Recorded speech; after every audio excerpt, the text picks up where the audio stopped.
Good evening, everyone. My name is Jonathan Cortez, and today we will be going over the living wills of banks. Nowadays, regulators are demanding living wills for banks and financial institutions.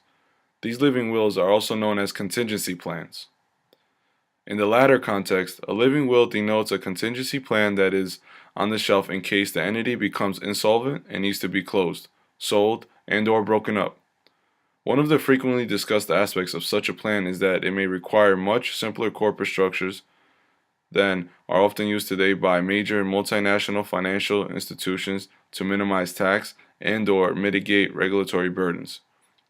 If so, reconstructing financial institutions to facilitate living wills may seriously reduce their profitability, thereby restricting their ability to offer credit and perhaps also surprisingly reduce their financial strength.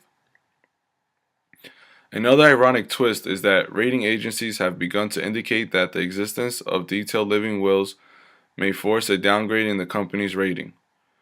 This reason is that with a living will, it is easier for regulators to let an institution fail if it runs into severe financial difficulties. Indeed, much of the rationale for living wills is to reduce the occurrence of financial companies that are too big to fail. The Dodd-Frank Financial Reform Bill of 2010 mandates that the bank holding companies with over 50 billion in assets must prepare living wills and file them with financial regulators.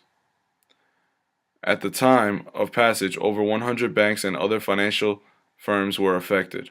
A number of foreign financial firms with limited footprints in the U.S. have been seeking exemption on the grounds that they should be deemed subject to law based on their global size.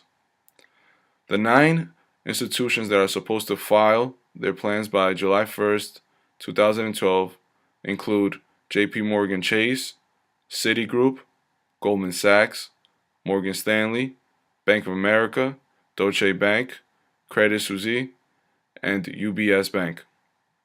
Highlights of these living wills include the plans must be updated annually, regulators can demand more frequent revisions, troubled banks can be forced to raise more capital or restrict growth, the FDIC, in consulting with Federal Reserve, can break up a troubled bank, smaller banks face a filing deadline of December 31st, 2013 of their living wills. And that concludes my presentation of living wills on banks. Thank you very much.